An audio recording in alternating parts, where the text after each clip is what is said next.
De volta com o Educador em Entrevista, vamos falar hoje um pouquinho a respeito do Setembro Amarelo, aqui na companhia da Sabrina Maluf. Sabrina, gratidão pela participação conosco. Boa tarde. Boa tarde, olá pessoal, boa tarde. É um prazer estar aqui mais uma vez. E hoje nós viemos trazer um pouquinho sobre o Setembro Amarelo, né, da importância aí dessa campanha de conscientizar as pessoas para procurar ajuda, né, buscar ajuda, falar sobre esse assunto. E aí eu trouxe a nossa psicóloga Marília Gavioli, que é psicóloga lá no nosso centro médico, para falar um pouquinho sobre isso. Marília, gratidão pela participação, boa tarde. Boa tarde, é um prazer, né, estar aqui, poder falar um pouquinho mais sobre esse assunto. Acho que é um tema de extrema importância, que a gente precisa divulgar sempre. Setembro é uma campanha Setembro Amarelo que está no Brasil há quase 10 anos. E a gente ainda precisa, né, reforçar essas informações, para que as pessoas saibam como elas devem procurar ajuda, o que a gente pode observar nas pessoas próximas, como é que a gente pode ajudar, que realmente é um assunto importante e que a gente precisa estar atento às pessoas que estão ao nosso redor. E cada vez mais a gente vê isso, né? Temas ligados à saúde, né? Conectados a cores e meses, que a gente fala que acaba sendo uma sensibilização. Não é que a gente não tenha a questão do suicídio em outros meses, não é que não tenha que se fazer aí, né, uma sensibilização a respeito do tema o ano todo, mas setembro ficou marcado e de fato a gente vê o quanto discutir o tema tem auxiliado. Sim, sim.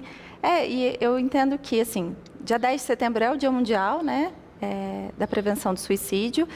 E eu acho que quanto mais a gente fala, mais a gente desmistifica sobre a questão do suicídio, né? Sobre os cuidados que a gente pode ter, sobre a forma como a gente pode ajudar as pessoas, né? Que é tratável, que as doenças mentais são tratáveis e que muitas vezes o não tratamento é que leva ao suicídio, né? Então é importante a gente falar sobre isso. Perfeito.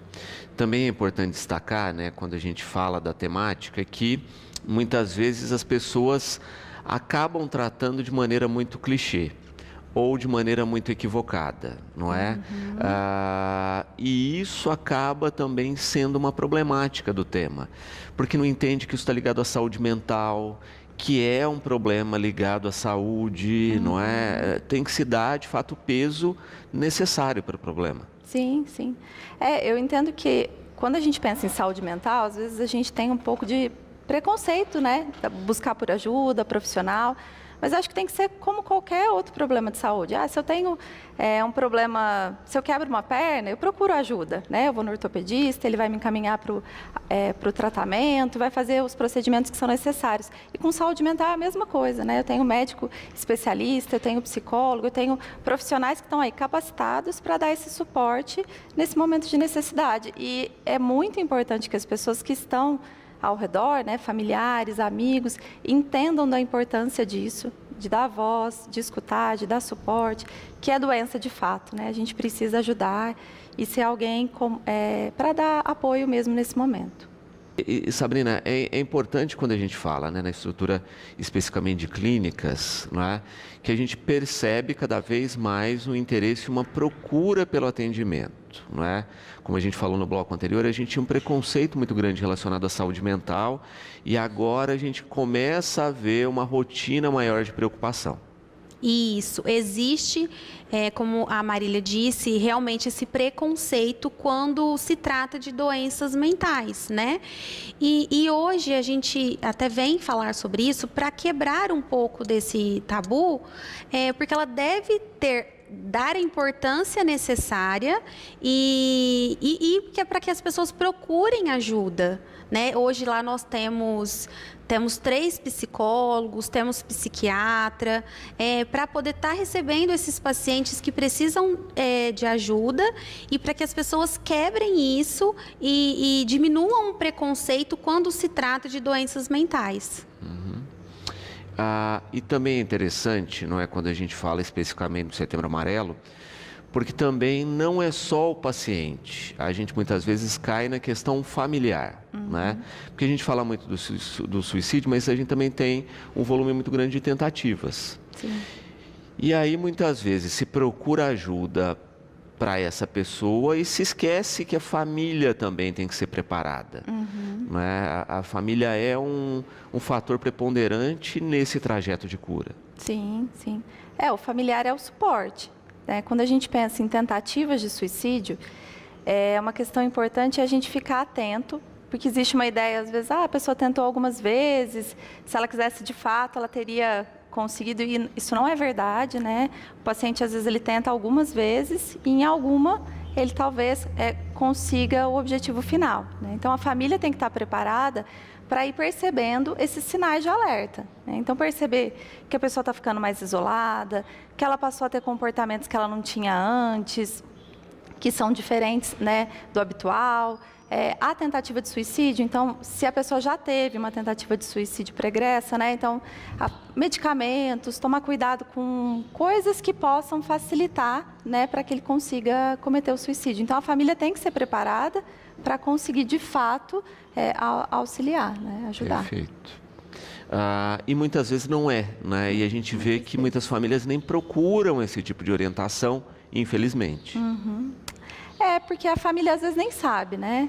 Aonde procurar, o que fazer. As pessoas às vezes ficam um pouco perdidas em relação a isso, né? Então, é importante, por isso, buscar ajuda profissional para o paciente, para que ela possa ser orientada junto, né? Porque se ele está sendo atendido por um psiquiatra, se ele está sendo acompanhado por um psicólogo, normalmente o que a gente faz, né? Enquanto psicólogo, a gente cria esse vínculo familiar e dá essas orientações para a família, né? De que forma a gente vai atuar em uma tentativa de suicídio, o que a gente tem que observar nesse paciente.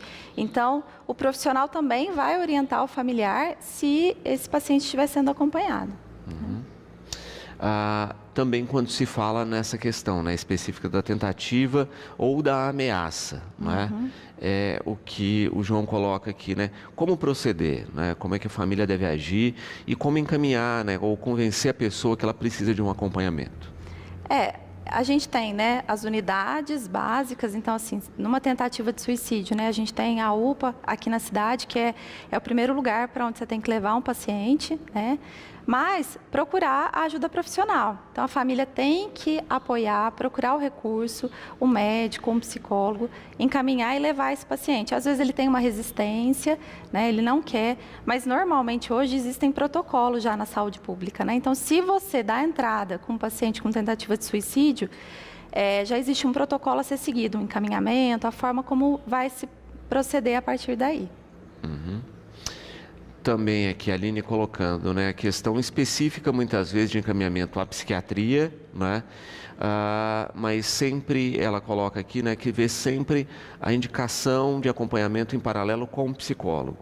Sim, porque o psiquiatra ele vai tratar com a medicação, né, que é importante nesse momento. Mas a psicoterapia, ela vai dar esse suporte para entender o que está acontecendo com esse paciente, né? O que faz com que ele se sinta desesperançoso a ponto de achar que a solução para os problemas ou para as dores dele é o suicídio, né? Então, a gente precisa trabalhar isso na terapia para que ele consiga se reerguer, né, e se reestabelecer. E falando em prevenção, o que o Adriano coloca aqui, né? Por que é tão difícil se falar em prevenção ou dessa procura prévia, né? Por que as pessoas têm resistência? Porque, né, normalmente a gente vai no médico para fazer o check-up, né? Tem essa rotina preventiva em vários itens, mas com saúde mental não, né? Parece que a pessoa tem que chegar ao limite para se dar conta. Eu acho que com a pandemia, a gente teve uma mudança um pouco, né, na forma como as pessoas veem a questão da saúde mental, mas ainda é muito a questão do tabu mesmo, achar que se eu vou no psicólogo ou se eu vou no psiquiatra eu sou louco, né, que isso é para esse tipo de pessoa, e não, todo mundo precisa de ajuda, né? É um espaço para a gente, a terapia é um espaço para a gente poder se conhecer um pouco mais, trabalhar as nossas dificuldades e poder evoluir, né? Mas a gente percebe que ainda tem muito preconceito. Então, é isso que faz com que as pessoas não procurem inicialmente. Que é o que eu falei naquela hora, assim, quando a gente tem uma dor, a gente procura o médico, né? Vai ver qual que é o especialista, vai atrás. Então, com a saúde mental também não tem que ser diferente. Eu estou percebendo que eu mudei, estou com dificuldade para dormir, estou me sentindo mais ansioso, estou começando a sentir que tem alguma coisa diferente comigo. Procura ajuda, que no início é bem mais fácil da gente tratar também. E o Hugo colocando uma questão também interessante, né? Aqueles itens de quando a gente fala de saúde, tão relacionados à saúde mental, aí ele cita aqui, né? Boa alimentação, hidratação, sono e exercício. Total. São os pilares, né? Não tem como a gente falar de saúde mental sem falar de alimentação saudável, sem falar de atividade física e sono de qualidade. Então, são coisas que andam de fato junto, né? A gente precisa olhar para tudo isso, tanto que na terapia a gente trabalha, né? Você vai para o psicólogo e muitas vezes o que a gente vai inicialmente olhar, a gente vai te perguntar se você dorme bem, se alimenta bem, se tem uma rotina de atividade física, porque isso influencia sim na saúde mental. Completamente ligado. Completamente. E muitas vezes a pessoa não associa. Muitas vezes. Ela acha que a atividade física tem a ver com estética, né? E não, a atividade física, ela traz benefício para o corpo todo, inclusive para a mente, né? Para tudo. E às vezes é um item nesse pacote que está desequilibrado, né? Não necessariamente são todos. Sim. Às vezes você percebe um paciente que não dorme, por exemplo. Eu durmo 2, 3 horas por noite, né? Isso é saudável? Não, não é. Mas eu estou acostumado. Mas não é saudável. Então, a gente tem que trabalhar formas de regular esse sono, porque uma pessoa que não dorme bem, ela tende a estar mais irritada, às vezes ela fica mais deprimida. Então, uma coisa está ligada com a outra. A gente tem que equilibrar aí esses pilares. Nós falávamos da questão da família aqui, a Juliana questionando, não é?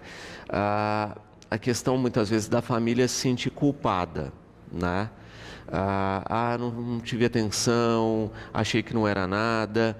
Isso também merece um acompanhamento. Sim, sim. A família precisa ter suporte para saber como lidar, né? Porque nem sempre a família sabe, e é natural que não saiba.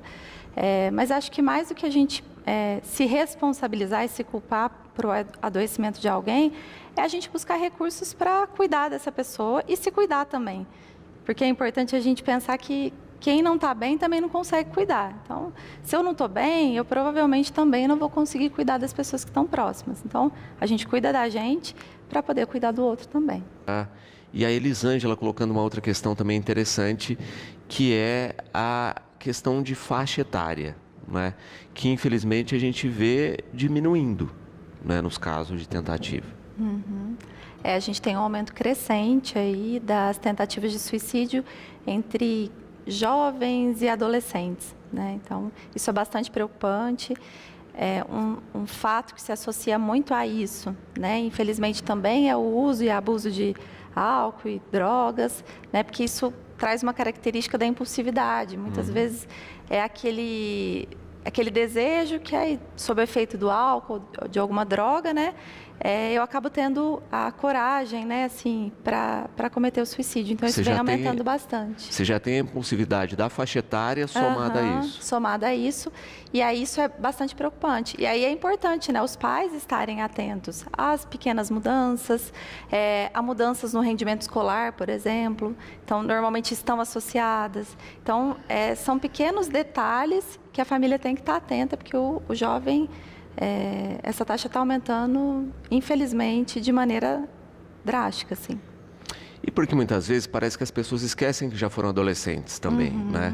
E perdem um pouco dessa noção da tal da impulsividade, não é? Que tudo ganha uma dimensão maior nessa faixa etária, né? Então o amor é aquela coisa, né, desvairada, né? A briga com os amigos ganha uma dimensão maior, tudo ganha uma dimensão maior.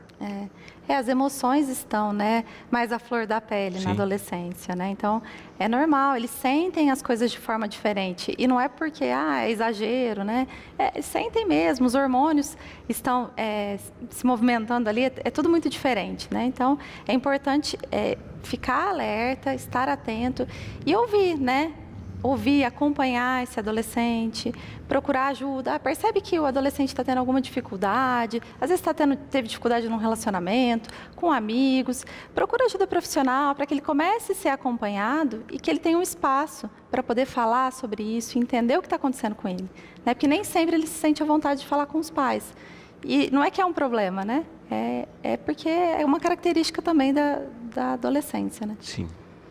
E quando a gente fala dessa questão da mudança hormonal, a gente também tem um outro pico aí, que é menopausa e andropausa, né?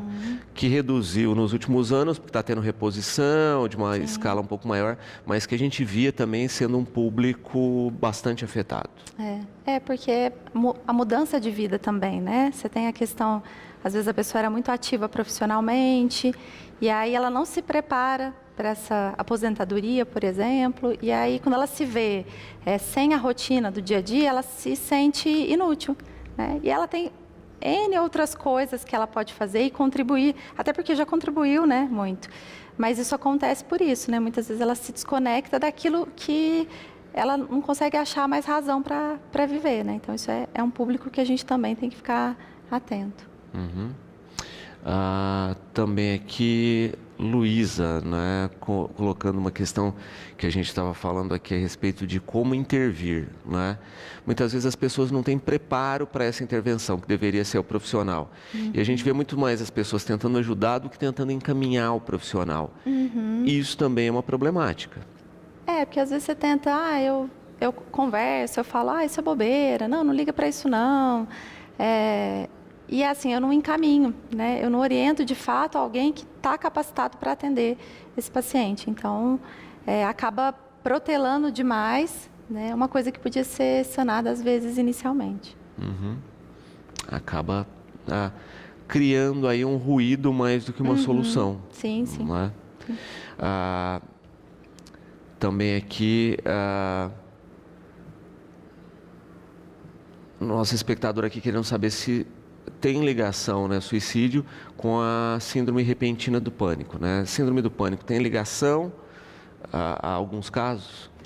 Na verdade, assim, grande parte das pessoas que cometem suicídio tem alguma doença mental, normalmente não tratada, né? Então, está ligada a várias doenças mentais, depressão, esquizofrenia, transtorno do pânico, transtorno bipolar. Então, pode estar associada a várias doenças aí, que são doenças mentais, né?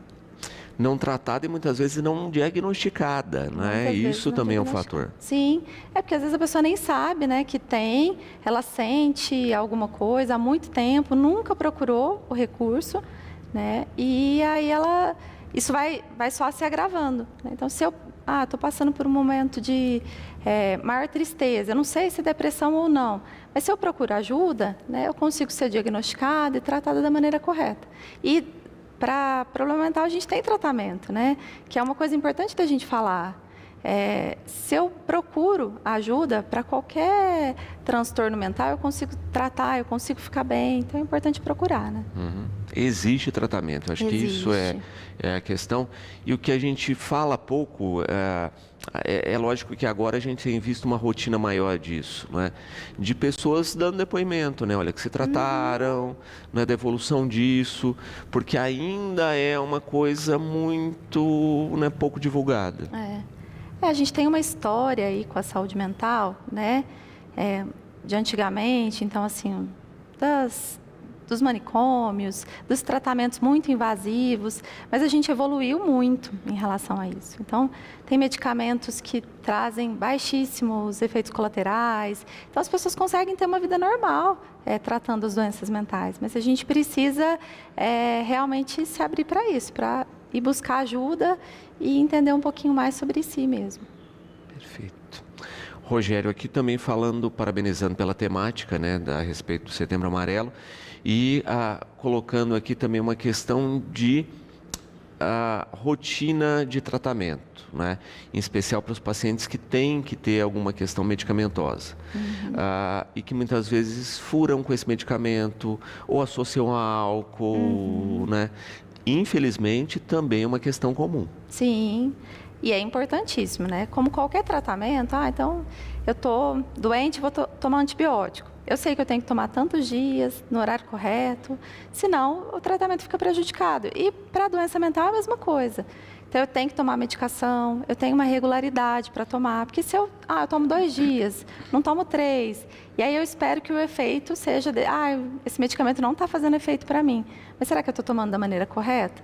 E a associação, né, com álcool, né, ou qualquer outra droga, é realmente prejudicial como qualquer outro medicamento, né? Então, não é uma associação que combina, que vai dar certo, né? Exato. Porque a gente já estava falando isso, né? O álcool é um potencializador dos casos. Se a pessoa tem que ser medicada, tem que fazer um tratamento e seguir a risca, está furando com tudo isso aí, né? Então está se expondo ao risco, e quem apoia ou não aconselha no contrário, não é, está pecando aí, né?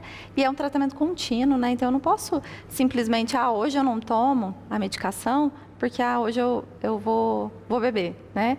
Mas é um tratamento contínuo, e o ganho que o paciente vai ter fazendo esse tratamento da forma correta é muito grande. Então, é importante abrir mão de algumas coisas, né, para que ele consiga realmente se restabelecer. E muitas vezes ele começa um tratamento e não quer dizer que ele vai tomar remédio para sempre. Existem doenças, como qualquer outra doença, que a gente tem um tratamento a longo prazo e que é para sempre, né? Mas muitas vezes a gente faz um tratamento, aí conforme o paciente vai melhorando, o médico vai retirando essa medicação. E por isso que é importante a psicoterapia, porque senão só a medicação ela não dá conta de fato fazer o paciente ficar bem, né? Exatamente. E muitas vezes hoje nós vemos com muita frequência isso lá na clínica, eles têm, às vezes optam, sempre tem a pergunta assim, mas eu posso ingerir álcool com essa medicação? Né? Então, assim, às vezes eles priorizam esse prazer momentâneo que a bebida traz, ao invés de procurar primeiro fazer o uso da medicação, fazer a terapia, para que ele realmente fique bem, né? Para depois entrar aí, se preocupar com o álcool, né? E porque parece que a gente está vivendo num momento em que o sujeito não se diverte se não tiver bebida associada, né? Parece que as pessoas desaprenderam a socializar, a se divertir, a se entreter sem bebida, né? É absurdo a gente pensar nisso, mas assim, não existe festa que não tem uma bebida patrocinando, né? Mas eu vejo isso como realmente as pessoas, elas estão consumindo essas drogas, o álcool, justamente para conseguir liberar aquilo que está preso dentro delas. Então, assim, se não está ingerindo o álcool, ela não consegue se divertir, aquilo fica preso dentro dela. E que é uma máscara também, porque se na verdade cada vez mais tem que consumir para se liberar, não está se liberando coisa nenhuma.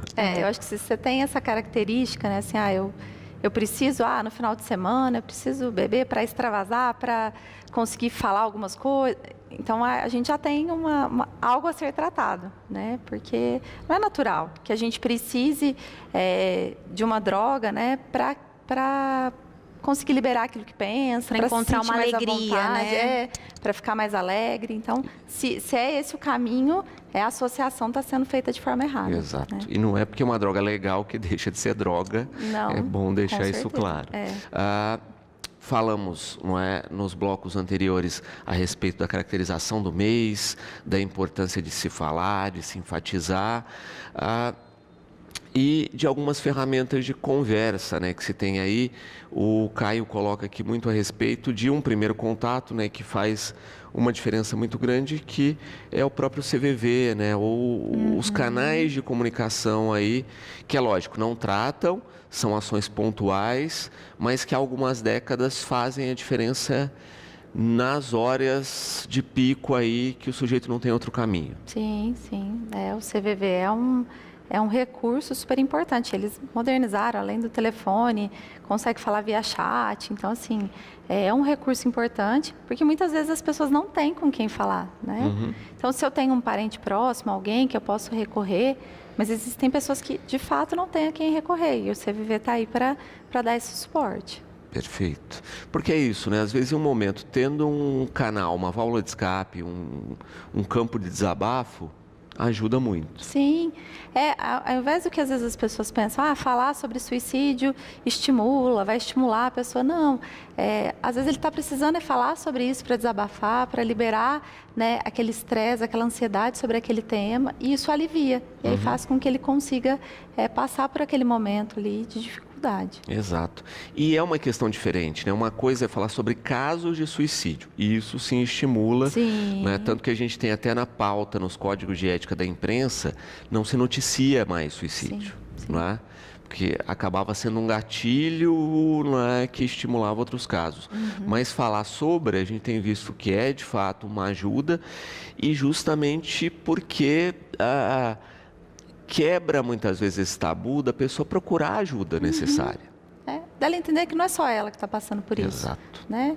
Então, tem outras pessoas, né? Muitas outras pessoas que estão passando por isso. Então, quando a gente fala sobre o assunto, às vezes as pessoas ficam mais à vontade de procurar, de entender assim, não, eu também estou passando por uma situação semelhante. Ou até mesmo de alguém que conhece alguém e que percebe assim, nossa, eu acho que aquela pessoa com quem eu convivo, que eu estou mais próxima, pode estar passando por um momento como esse, e aí auxiliar também. Exato. Quando a gente fala de sinais, que é o que o Cleiton pergunta aqui, não é? Um dos principais é a mudança de comportamento. A gente tem normalmente, né? Claro que cada ser humano tem uma questão, né? Mas existem as mudanças de comportamento, isolamento, né? Algumas pessoas podem ter um uso ou abuso ou de medicamentos, ou de álcool, ou de alguma droga, né? Existem algumas características, né, que a gente tem que ficar atento. Nas crianças, muitas vezes, é uma questão escolar, de baixo rendimento. Então, a pessoa tinha prazeres em fazer algumas coisas que ela não tem prazer mais. Então, tudo isso podem ser indicativos de risco. E quanto mais isolada a pessoa está, quanto menos recursos ela tem emocionais, mais arriscado é. Então, a gente tem que estar atento a esse entorno. A pessoa está mais isolada, mas ela continua tendo atividade, né, faz atividade física, ela trabalha, ela tem pessoas próximas, filhos, pessoas que têm uma dependência dela e que fazem com que isso estimule ela a viver. Então, isso são fatores de proteção. Mas quando eu percebo que essa pessoa começa a não ter isso também, ela começa a ser uma pessoa de maior risco. Né? E às vezes não é com todo mundo que esses sinais aparecem, né?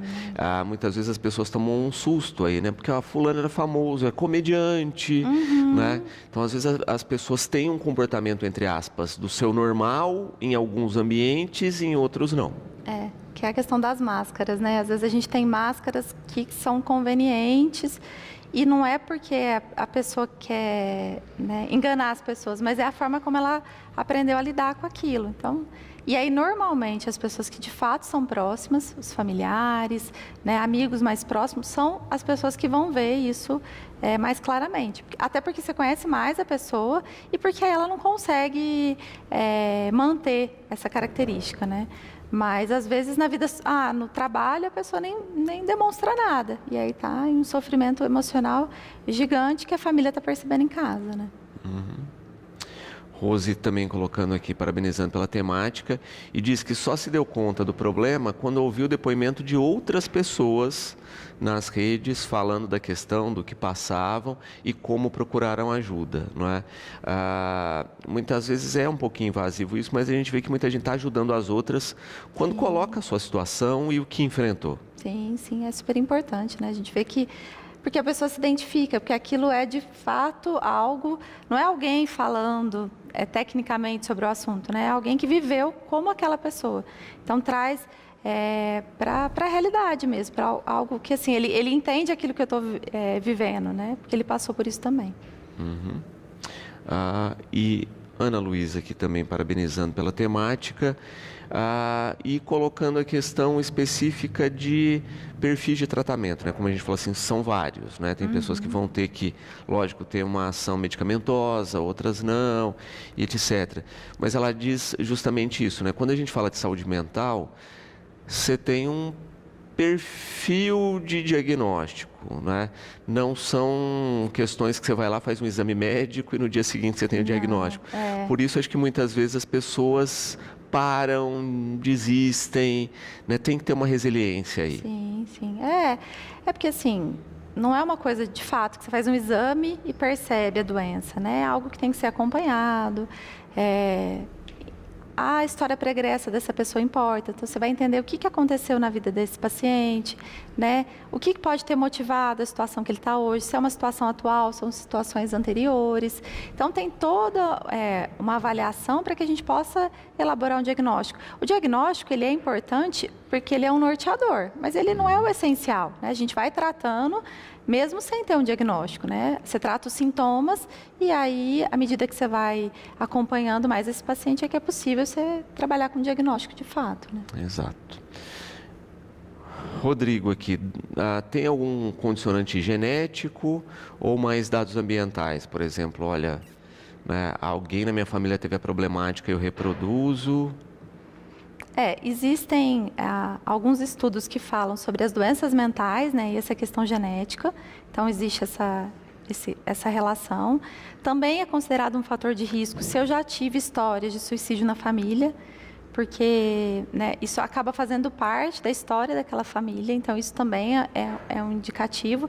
Mas claro que a questão do ambiente faz muita diferença, porque às vezes eu tenho um predispositor genético, eu tenho uma história na família, mas eu tenho uma mudança grande na forma como eu me relaciono, na estrutura familiar e social, que aí me faz seguir por outro caminho, né? Então isso conta muito. Muito bom. Para quem, Sabrina, né, procura aí a questão não só do atendimento, mas enfim, né, dessa coisa mais integrada, a gente vê o trabalho que vocês fazem também, né, junto à clínica aí com mais profissionais. Isso, nós temos diversas especialidades lá, onde a gente consegue fornecer maior conforto para esses pacientes.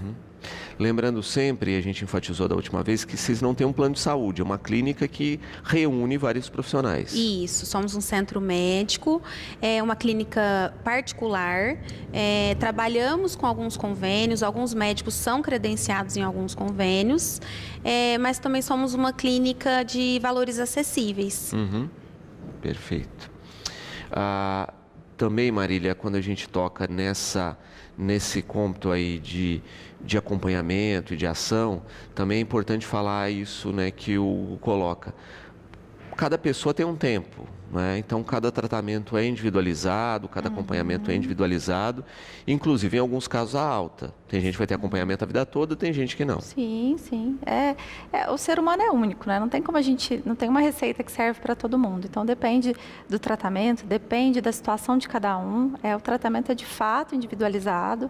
Por isso que é tão importante essa ajuda profissional, né? Porque a gente vai tratar de acordo com a demanda e a necessidade de cada paciente. E é isso, tem paciente que vai ter uma evolução num tempo e vai ter alta, tem pacientes que vão precisar de um tratamento mais prolongado, depende muito de cada situação mesmo. Tem gente que tem altos e baixos, que depois de um tempo tem que retornar, fica um tempo. Faz um tempo, volta, retorna. Tem a questão da afinidade também, às vezes eu tive um primeiro profissional que eu procurei, ou psicólogo, ou psiquiatra, e não gostei, nunca mais voltei porque eu acho que isso não é para mim, né? É importante experimentar, porque às vezes é a afinidade com o profissional que não deu certo. Então é importante você se permitir conhecer outras formas de trabalho, né? Cada um tem um jeito de trabalhar, então isso também é importante. Afinidade por período, né? Olha, esse profissional foi bem, funcionou comigo por bastante tempo, mas agora não funciona mais porque eu também mudei muito. Sim, meus objetivos são outros. Então a gente tem que se permitir conhecer outras possibilidades também. Muito bom. Sabrina, quero agradecer imensamente por trazer a temática aqui para a gente, né? Por poder propiciar esse debate e deixar sempre o espaço à disposição. Eu que agradeço a oportunidade de estar aqui mais uma vez, de estar trazendo a Marília para conhecer um pouquinho do trabalho dela também. Ela que está conosco lá na clínica, juntamente com 18 profissionais lá. E a gente fica aberto aí à disposição para qualquer dúvida, qualquer questão. Muito bom.